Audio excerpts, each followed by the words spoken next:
केदार घाटी की बात ही कुछ और है। घाटियों से लेकर चोटियों तक की संस्कृति सभी का मन मोह लेती है, रोमांचित कर देती है। चौखंबा हो, केदारनाथ पर्वत हो, मंदाकिनी जो नदी हो, इन सब से गुजरते हुए, इनको एहसास करते हुए जब आप इस भूमि से वापस लौटते हैं तो आपके दिलो दिमाग पर हमेशा वो यादें ताज़ा रहती हैं। नमस्कार साथियों, मेरा नाम है संदीप गुसाई और हम चल रहे हैं जो इस पूरे ज़िले के एक बहुत खूबसूरत गांव जिसे बहुत पहले पर्यटन ग्राम घोषित कर दिया गया था, यानी सारी गांव। तो चलते हैं सारी गांव की सैर पर।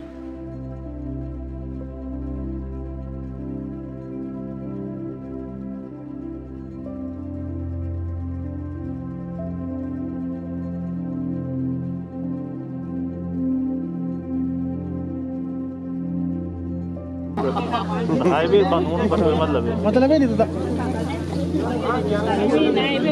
आप तो रोड पे बैठते तो मानाबाजी कर रहे हैं और ये जंगलात कर रहे हैं।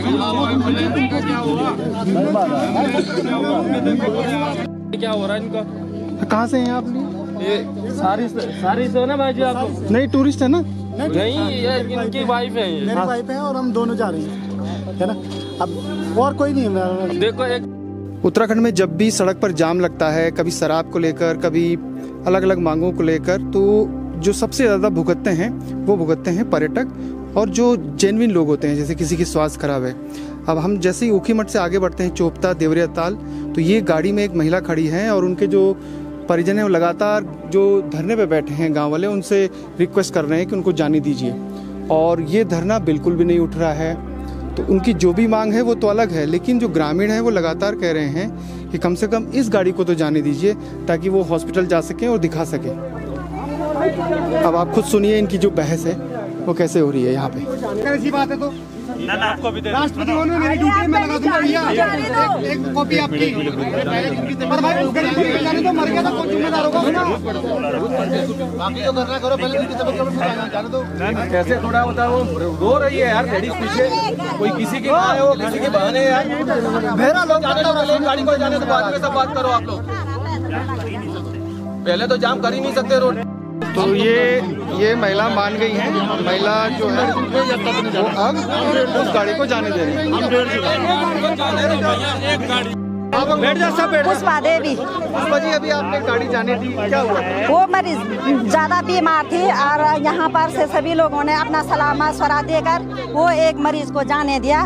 लेकिन हमारी मांग ये है कि बहुत सालों 57 साल से यहाँ पर ये हमारी मांगे पूरी नहीं हुई। हम चाहते हैं हमारी जमीन हमारे नाम पे हो। धन्यवाद। दिक्कत क्या आई है? दिक्कत ये है कि 57 साल से यहाँ पे हमारी जमीन थी, यहाँ से सड़क कटवाए, हमें दूसरी जगह भेजा, फिर भी वहाँ की जमीन हमारे नाम पे नहीं हुई। दिक्कत ये है। लेकिन ये गांव की फापंज गांव की जमीन इनको दे दी गई, लेकिन वो जमीन इनके नाम पे नहीं की गई। कितने परिवार हैं? 5 परिवार। हाँ, बार बार इन्होंने बोला, बार बार बोलने पर भी ये जमीन इनके नाम पे नहीं की गई। राष्ट्रीय राजमार्ग को जाम करके गए। अब कहाँ जाएं? कहाँ जाएं? क्या करें? कहाँ जाएं? आप यही इधर साइड कोई दिक्कत नहीं। वैसे तो इस तरह की घटनाएं बहुत बार उत्तराखंड में हुई हैं, लेकिन इस समय जब एक महिला बहुत ज़्यादा उसको दिक्कत हो रही थी और जो धरना प्रदर्शन कर रहे थे वो माने नहीं, और दोनों तरफ से पर्यटकों और ग्रामीणों में तीखी जो बहस है वो भी हुई। हालांकि महिलाएं, फिर आप तो जानते ही हैं कि हिमालय की महिलाएं कितनी करुणामयी होती, महिलाएं उठी और उस जो गाड़ी है उसको जाने दिया। लेकिन ये बार बार सवाल खड़ा होता है कि जब भी उत्तराखंड में हाईवे, स्टेट हाईवे या ग्रामीण मार्ग बंद होते हैं तो उसका खामियाजा कौन भुगतता है? वही भुगतता है जो यहाँ घूमने आता है, क्योंकि उत्तराखंड एक पर्यटन प्रदेश है और उसकी पूरी जो इकोनॉमी है वो इसी पर टिकी हुई है। और ये जो पूरा रूट आप देख रहे हैं, जो ऊखीमठ से सारी भी जाता है जहाँ हम जा रहे हैं, और चोपता, फिर यहाँ से मंडल होते हुए ये निकलता है गोपेश्वर।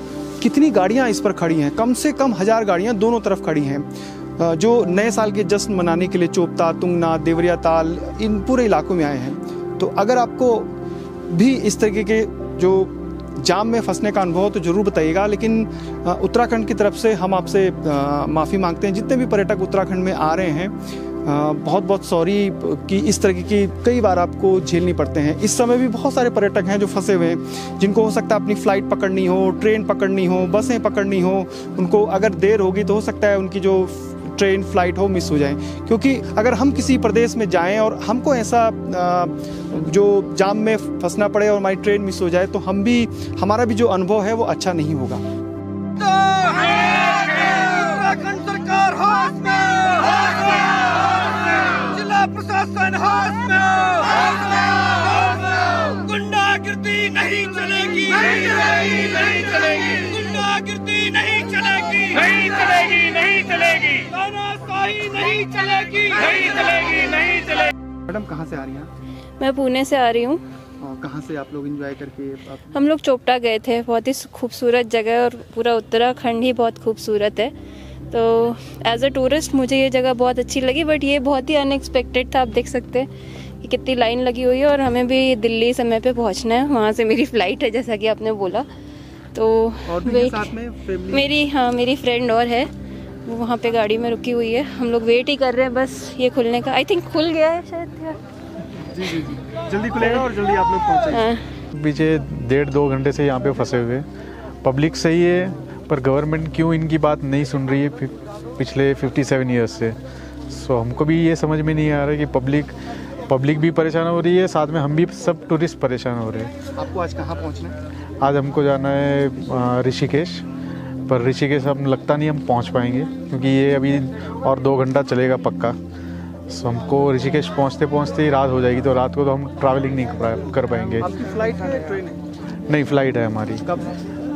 फ़्लाइट परसों है, लेकिन ऋषिकेश फिर हमारा ऐसा नहीं हो कि ऋषिकेश में कुछ घूमने का टाइम ही नहीं मिला और फ़्लाइट भी छूट जाए, ऐसा नहीं हो।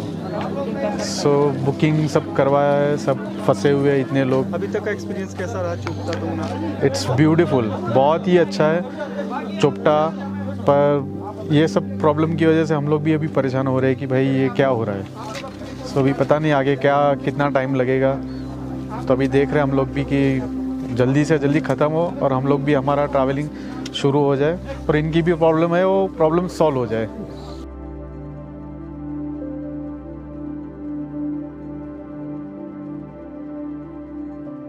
कोशिश करी आपने या सर मैंने कोशिश नहीं की, मैं इसी फील्ड में इंटरेस्टेड था और मैं यही चाहता हूँ आने वाली जनरेशन माइग्रेशन ना करे बाहर, और रोज़गार के साधन अच्छे हैं यहाँ पर्यटन के लिए। आपके गांव में आपके होम स्टे का क्या नाम है और कितने होम स्टे? जी नंदा देवी होम स्टे है और समथिंग 45 होम स्टे हैं। टूरिस्ट सीजन कब रहता है? टूरिस्ट सीजन तो लगभग 12 महीने रहता, लेकिन सावन में नहीं रहता।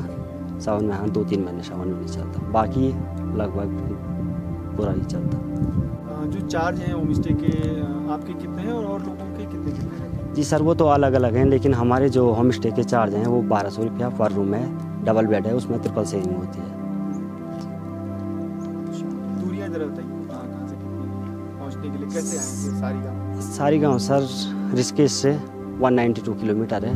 सारी विलेज जहाँ से देवरियाताल का ट्रेक शुरू होता है 2.5 किलोमीटर 8000 फीट पे देवरियाताल, और वहाँ से जो चोपता के डिस्टेंस है ऊपर का जो ट्रेक है 16 किलोमीटर का ट्रेक है रोहिणी बुग्यालों के, और वहाँ की जो हाइट है 12000 फीट है, और वहाँ से जो चंद्रशिला का डिस्टेंस है 1 kilometre, last summit 13,000 feet. World का हाईएस्ट शिवा टेम्पल है तुंगनाथ। सारी गांव एक पर्यटन ग्राम है और 2007 में भारत सरकार ने इसको पर्यटन ग्राम घोषित किया था। उसके बाद यहाँ पर जो मूलभूत सुविधाएं थी जैसे सड़क ठीक की, संचार व्यवस्थाएं ठीक की और गांव वालों को ट्रेनिंग लगातार दी गई कि आप होम स्टे शुरू करें। तो 2007-8 के बाद जो गांव के युवा थे उन्होंने इसी गांव में रहकर जो होम स्टे हैं या फिर यहाँ से देवरियाताल ट्रैकिंग शुरू कराई, और धीरे धीरे आज इस गांव की नहीं बल्कि आसपास के तमाम गांव की पूरी इकोनॉमी बदल गई है। तो जो रूरल डेल्स का सपना है कि ऐसे सारी गांव, हम सैकड़ों सारे गांव देखना चाह रहे हैं उत्तराखंड में, उत्तरकाशी में, चमोली में, रुद्रप्रयाग में, क्योंकि उत्तराखंड एक पूरा पर्यटन प्रदेश पर ही निर्भर है। उसकी सारी इकोनॉमी पर्यटन से ही जुड़ी हुई है। और जब यहाँ आते हैं तो अभी यहाँ पर रिजॉर्ट भी खुल गए हैं और होम स्टे तो करीब 3-4 दर्जन यहाँ पर होम स्टे खुल गए हैं। इस समय जब सीजन पीक टाइम है न्यू ईयर के सेलिब्रेशन के आसपास या विंटर में, यहाँ पर हर दिन जो है वो हज़ारों जो हैं वो जो सैलानी हैं वो यहाँ पर पहुँच रहे हैं।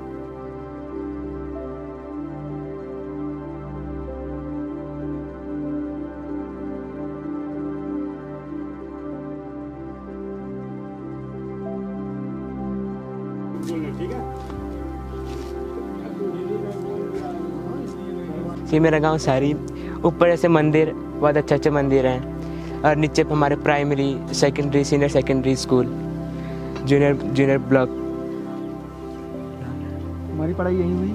नहीं, जैसे देहरादून में पढ़ता हूँ मैं, पर जब भी गाँव आता हूँ बड़ा अच्छा लगता है। याद आती है गाँव? बहुत आती है, जैसे दादा दादी की याद, ऐसे, और परिवार में जैसे हम लोग रहते हैं अपने किचन में सब एक साथ बैठना, उसकी बड़ी याद आती है। सारी तो बहुत प्रसिद्ध गांव है ना? हाँ, बहुत प्रसिद्ध गांव है। जब तुम बताते हो अपने दोस्तों को देहरादून में कि तुम सारी देवरिया ताल से, तो क्या कहते हो? बहुत अच्छा सुंदर गांव है, भले वो ज़्यादा लोग गए नहीं है पर बोलते कि हमने सुना बहुत है। वहाँ का देवरिया ताल का जो व्यू आता है, और ऊपर से जैसे आगे चौखंबा पर्वत है, बहुत अच्छा दिखता है। सारी गांव में बुजुर्गों से पूछते हैं, और जैसे पहाड़ में और गांव हैं, इस गांव में भी एक तरीके से ये फौजियों का गांव है। एक एक परिवार से 4, 5, 6 लोग फौज में हैं। आप अपनो क्या चो? श्रीचंद सिंह। श्रीचंद सिंह, आप फौज में चाहे? फौज में था। अच्छा, कौन सी गढ़वाल? मैं पहले 11 में था, उसके बाद 15 में, 11th और 15। गाँव के इतिहास क्या है? कब बड़े हैं लोग? ये लोग सब अब कहते हैं कि पहले मस्तूरा था, नीचे इंटर कॉलेज है जहाँ पर। हाँ। अब पता नहीं किसी जमाने में वहाँ से ऊपर आए होंगे। कद का परिवार वाला गाँव में? गाँव में होंगे 145 परिवार, 150 के आसपास। गांव काफी बड़ा है। बहुत बड़ा है गांव। गांव का विकास हुआ, अब तो यहाँ टूरिस्ट आ रहे हैं, तो आपने देखा होगा, आप तो काफी पहले रिटायर हो गए ना? हाँ। तो आपके सामने ही सब हुआ, थोड़ा बताइए। ये सब जो वो आई, ये हमारे सामने। पहले नीचे गांव था, ये रोड से नीचे, यहाँ ऊपर कुछ नहीं था। जब धीरे धीरे बस्ती ज्यादा हुई तो वो ऊपर सारा गांव फैल गया है। अच्छी बात है ना कि गांव में रोजगार आ रहा है। हाँ, बहुत रोजगार आ रहा है गांव में। काफी यात्री आते हैं और लोगों को रोजी रोटी मिल रही है। कुछ यात्री ऐसे भी हैं जो दिक्कत करते हैं, शराब का सेवन करते हैं, अभी तो ऐसा कुछ नहीं है। डीजे चलाते हैं? नहीं, अभी ऐसा कुछ नहीं है। हाँ, लोग आते हैं और अपना घूम फिर के चले जाते हैं। इधर काफी लॉज हैं, घोड़े खच्चर हैं, और जो लड़के गाइड का काम करते हैं तो वो सब अपना धंधा पर लगे रहते हैं। तो ताऊ जी बता रहे हैं कि जो गांव है वो काफ़ी सुंदर है। पर्यटन बढ़ने से इस गांव का नाम तो हुआ ही है पूरे देश लेवल पे। देवरिया ताल सारी फेमस है। 2007 में पहले ही बता चुका हूँ कि ये टूरिस्ट विलेज बना था, लेकिन धीरे धीरे प्रेशर बढ़ रहा है। इसमें कोई दो राय नहीं है कि सारी गांव में प्रेशर बढ़ रहा है, लगातार टूरिस्ट आ रहे हैं। तो इस गांव की जो मूल है, जो यहाँ का कल्चर है, जो यहाँ का पूरा इकोसिस्टम है, रहन सहन है, लाइफ स्टाइल है, खान पान है, उसको प्रिजर्व करना भी इन गांव वालों के लिए बड़ी चुनौती है। क्योंकि जब टूरिस्ट का फ्लो बहुत ज़्यादा हो जाता है, हमने देखा सांकरी में किस तरीके से वहाँ का जो लोकल कल्चर है वो बहुत इफेक्टेड हो रहा है, जब केदारकांठा में बहुत बड़ी संख्या में टूरिस्ट फ्लो होता है।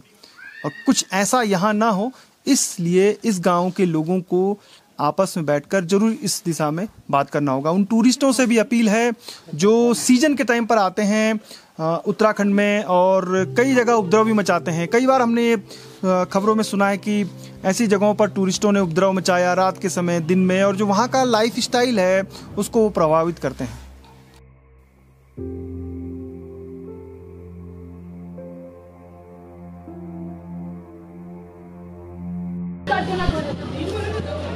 सारी अब गांव नहीं लगता बल्कि एक शहर की तरह लगता है, जहां हर दिन बहुत सारी गाड़ियां आ रही हैं, टूरिस्ट आ रहे हैं, होम स्टे खुल गए हैं, रेस्टोरेंट खुल गए हैं।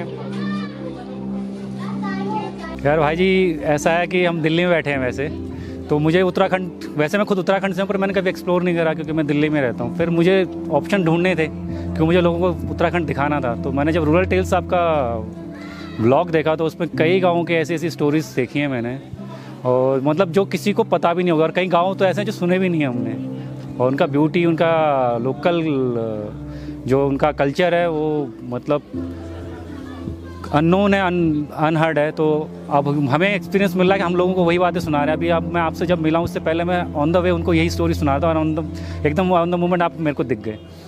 तो प्रवासियों को याद आती है मतलब। अरे हम खुद वापस आने की सोच रहे हैं। मैं दिल्ली में हूँ, अब मैं बेस देहरादून बना रहा हूँ, फिर मैं सोच रहा हूँ कि अपने लोगों को फिर यहीं, और बाहर से जो लोग आ रहे हैं उनको रियल गांव का जो कल्चर है वो दिखाऊँ। ऐसा नहीं कि आप होटल्स में ठहरो। ये अभी इनको पता है, मैंने कहा अगर आपको अगली बार से आना है तो आप होम स्टेज को चूज़ करो, या फिर आप GMBN के या इनके जो फॉरेस्ट डिपार्टमेंट के वो हैं लॉजेस हैं वहाँ पे रहो, तब आपको रियल टूरिज्म दिखेगा यहाँ का उत्तराखंड का। सारी जो देवर तालाब को कैसा लगा यहाँ जब जा रहे हैं अब आप यहाँ से? अभी कमर्शियलाइज हो गया बहुत ज़्यादा, मतलब जो नेचुरल आपके पुराने मकान थे या पुराना कल्चर था तो बिल्कुल नज़र नहीं आता है। आप ऊपर तक मैगी खाओगे और क्या खाओगे, यहाँ का अपना जो कल्चरल फूड है वो मिलता नहीं है। बस थोड़ा यही है कि बुरास का जूस और वो मिल रहा है माल्टा, बाकी लोगों की डिमांड के हिसाब से सारा कुछ चल रहा है यहाँ पे, पूरा कमर्शलाइज हो गया है। अवनी, और आपका बेटा साक्षी, आप कौन सी क्लास में पढ़ते हो? नहीं पता, भूल गए आप? कौन सी क्लास में पढ़ते हो? बाय। आपका कौन सा ब्लॉग है? हमारा मिस चैनल। आप लोग नो क्या चे? रूरल टेल सर्च करो तुम। अचमिता। और आप लोग नो क्या चे? स्कूल छुट्टी हो गया? छुट्टी हो गया?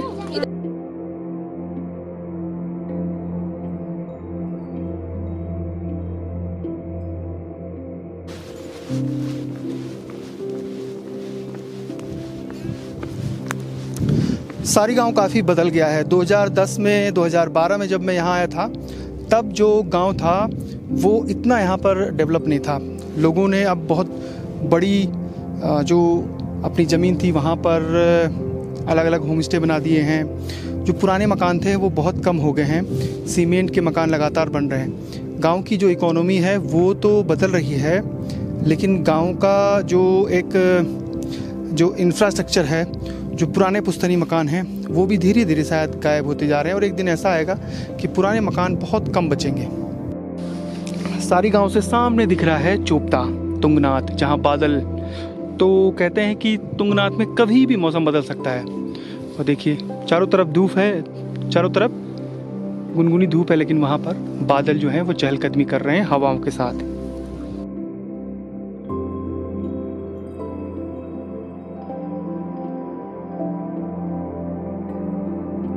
और मेरी नियुक्ति वर्ष 2005 में यहीं सारी गांव से जुड़ा हुआ ग्वालनोडारो है, कस्बा है, वहाँ पे था। 10-12 साल वहाँ पे नौकरी वो की और उसके बाद मेरा ट्रांसफ़र ये सारी प्राथमिक विद्यालय में हुआ।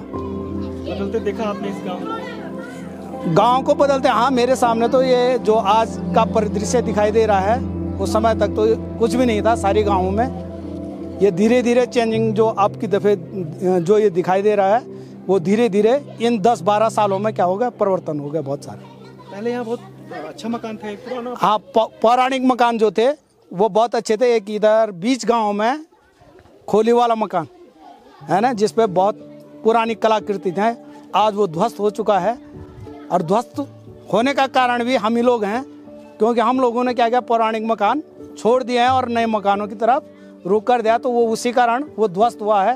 क्योंकि वहाँ जितने भी परिवार थे पहले इकट्ठा रहते थे, तो अब वो एक भाई के 2 भाई हुए, 3 भाई हुए, तो उन्होंने अलग अलग बसना शुरू कर दिया और वो मकान क्या कर दिया, धीरे धीरे उस पर न रहने के कारण वो ध्वस्त हो चुके हैं ऐसे।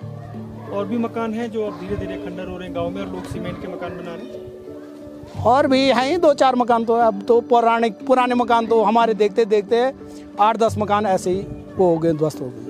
स्कूल कितना सुंदर है, यहाँ से तो चारों तरफ का नज़ारा, पढ़ाने और पढ़ने में कितना आनंद आता होगा आप लोगों को? हमको तो बढ़िया ही है यहाँ पे। सारी गांव में टीचर हैं देवेंद्र जी। स्कूल की छुट्टी होगी लेकिन फिर भी वो एक्स्ट्रा क्लास बच्चों को पढ़ा रहे हैं। अब ऐसे टीचर अगर हर गांव में हो तो हर गांव में जो बच्चों का भविष्य है वो कितना उज्जवल होगा। वैसे भी सारी गांव का जो इंटर कॉलेज है इतनी खूबसूरत जगह पर है। ये विद्या मंदिर, ये शिक्षा का मंदिर, सामने तुंगनाथ की चोटी दिखती है, खेत दिखते हैं, गांव दिखता है, ठंडी ठंडी हवाएं चलती हैं, गुनगुनी धूप का आनंद लेते हुए बच्चे इस समय शिक्षा ग्रहण कर रहे हैं। इतना क्यों आप शर्मा रहे हो? क्या लिखा आपने अभी? गुरुजी अच्छा पढ़ाते हैं? अच्छा, सैफाली। बेटा आपका क्या नाम है? प्रशांत। और आपका? अभिषेक। गांव के सारी गांव से कुछ अपनी भी कहानी। मेरे गांव तो आपने पौड़ी की जो सीरीज़ थी एकेश्वर की उसमें देख ही लिया था। जन्म तो गांव में हुआ था जैसे आपको पता ही है, रास्ते में। उसके बाद फिर कक्षा 5वीं तक हमने वहीं पढ़ा और उसके बाद हम चले गए बलिया। वहाँ पर हमने फिर 11वीं तक पढ़ाई की, यानी काफ़ी समय तक हम जो पश्चिमी उत्तर प्रदेश है जहाँ पर भोजपुरी बोली जाती है, वहाँ का रहन सहन, लाइफ स्टाइल, वो सब देखा। और बचपन में तो हम भोजपुरी बोलते भी थे, अगर कोई भोजपुरी हमारे साथ बोलेगा तो हम उसके साथ बोल भी लेंगे। फिर हम कोटद्वार आए, इंटर किया। उसके बाद कोटद्वार डिग्री कॉलेज से हमने बीएससी में प्रवेश लिया और यकीन मानिए तीनों सब्जेक्ट पीसीएम यानी फिजिक्स, केमिस्ट्री और मैथमेटिक्स में फेल हुए। और उसके बाद फिर बीए शुरू किया। और शायद घर वाले चाहते थे कि इंजीनियर बने और इंजीनियर हमारे बस का था नहीं, तो वापस फिर हमने बीए लिया। और शायद इंजीनियर होते तो आज आपके सामने ब्लॉगिंग के माध्यम से या कहानियों के माध्यम से नहीं होते। कुछ और भी जानकारियाँ आगे के जो हमारी कहानियाँ हैं उसके बारे में आपको धीरे धीरे बताते रहेंगे, परिवार के बारे में और प्रेम कहानी के बारे में भी।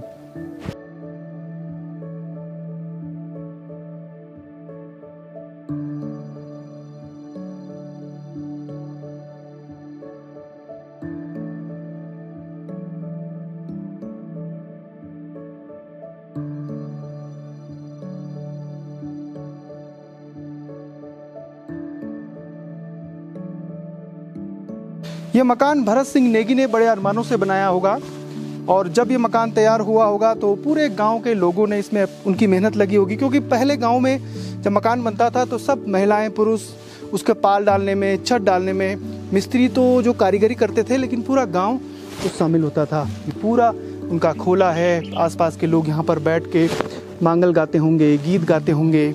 जब शादी ब्याह होता होगा तो इन पटालों पर बैठ के मेहमानों का स्वागत होता होगा। आज इस गांव में सब कुछ है।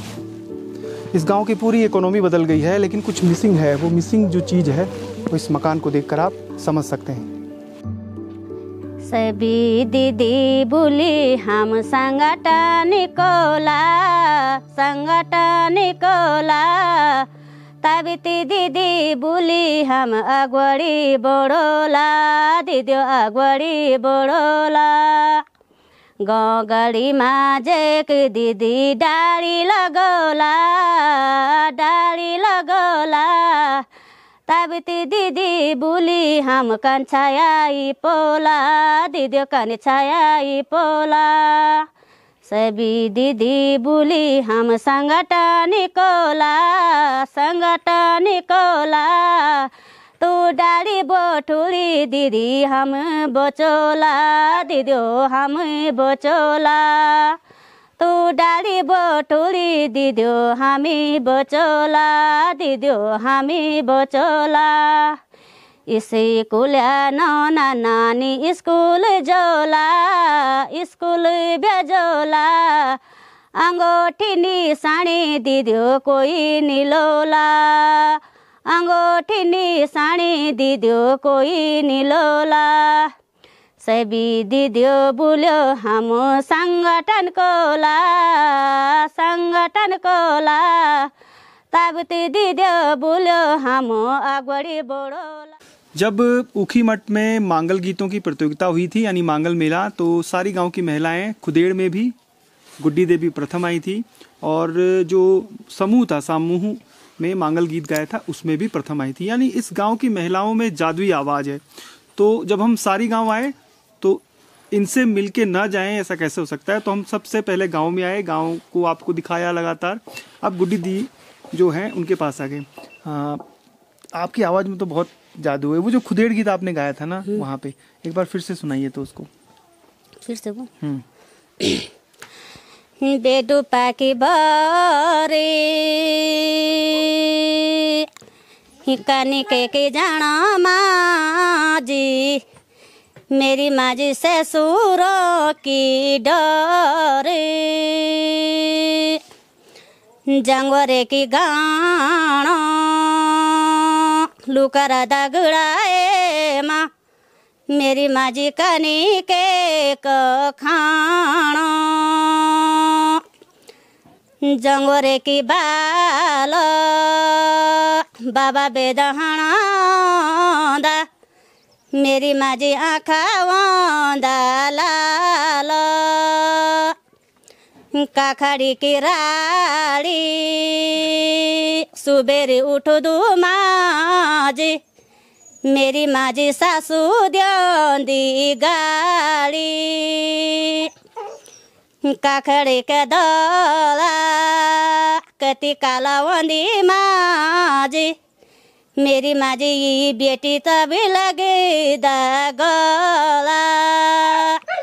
इस गीत में क्या कह रही हैं आप? जो आपने खुदेड़ गीत ये खुद ही लिखा है? हाँ। तो क्या इसके थोड़ा अर्थ समझाइए। हम इसके अर्थ ऐसे सुनते हैं, जब जंगलों में जाते हैं हमको बहुत याद आती है, माँ बाबू की याद आती है, बाबू की याद आती है, तब हम अपने आप ये गाना बनाते हैं। ऐसे कि हमारी ये परंपरा है, ये जो हमारी ये संस्कृति है, इस संस्कृति को हम उतारते हैं। आपने कहा कि सास ने भी गाली देते थे। हाँ अच्छा लगा आपको ये? हाँ, मतलब आपने उसको जो महिलाओं के साथ होता होगा तो आपने अपने गीत में खुदेड़ गीत, मतलब आपने लगातार हम इसको कल्चर को जो केदार घाटी का या पहाड़ का बता रहे हैं, खुदेड़ मतलब जो याद आता है महिलाओं को अपने पिताजी, माँ, अपना घर, आप माई का कक्ष उकी मठ बटवाड़ी हाँ उकी मठ बटवाड़ी बड़े का तुक दूर छे ये 8-9 किलोमीटर उकी मठ में। आप गाड़ी में जाना जाते हैं हमारे बाजार पैदल नहीं कभी जब गाड़ी नहीं पैदल भी जाना नजदीक है उकी मठ। अच्छा, तो ऐसी बहुत सारी महिलाएं हैं जो खुदेड़ गीत से जब किसी से नहीं कहती हैं तो इन पहाड़ों से, पर्वतों से, इन जंगलों से अपनी आप बीती सुनाती हैं।